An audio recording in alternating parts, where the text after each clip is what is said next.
In our last lecture, whatever reset password token and whatever timings we have given, successfully we were able to save that data inside database.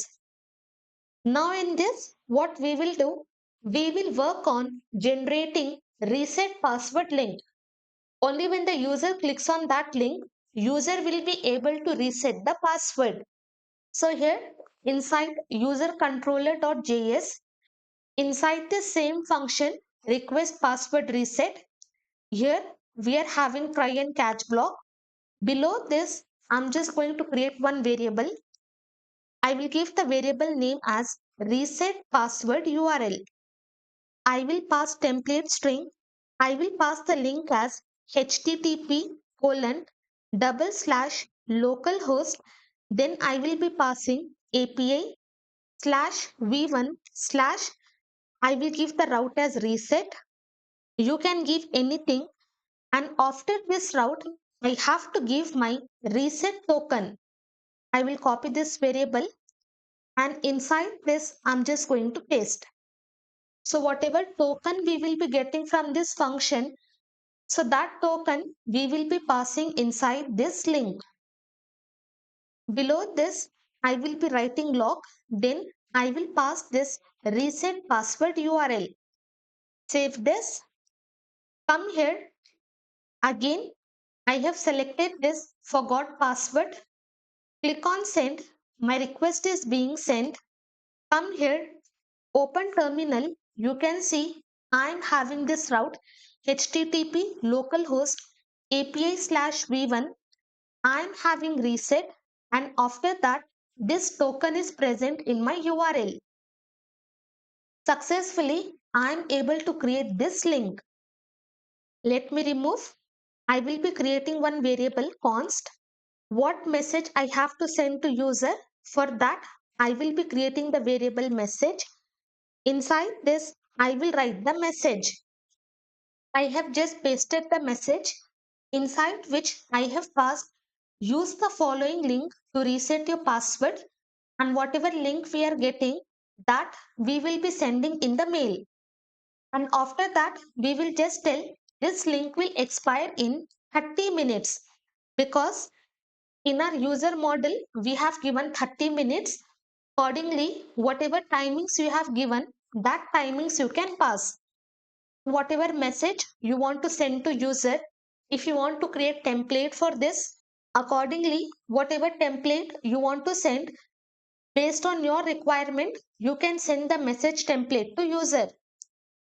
Again, below this, I will simply open try and catch block. I will write try and then I will be writing catch block, and here I will be passing error object. Okay, for this different functionality, we are using different try and catch block. So do not get confused multiple times why we are passing this try and catch block.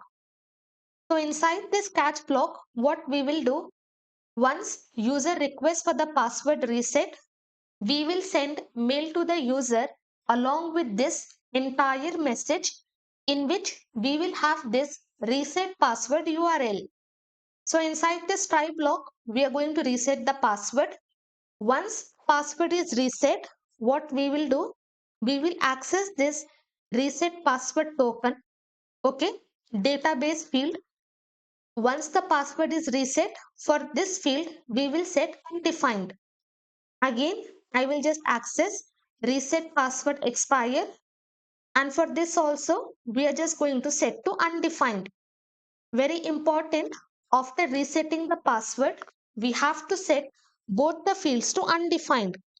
Only then, again, if the user wants to request for reset password, only then they will have new reset password token and new password expire timing. Below this, again, I have to save the data. So here I will be passing await user.save,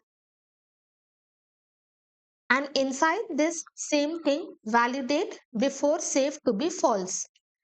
Again, while saving these two fields, I do not want to validate entire data.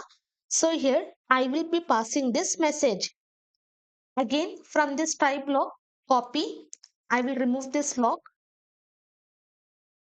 Come here, and below this, if I am having any error, then I will throw this message.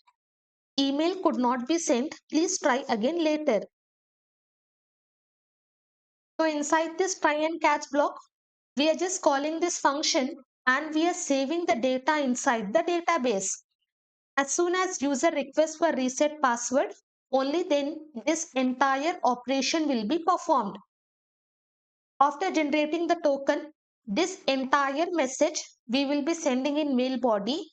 If we are having any error while sending the email, that message we are going to throw, and immediately we are just going to set reset password token and reset password expired to undefined, and that entire data directly we are going to save inside the database.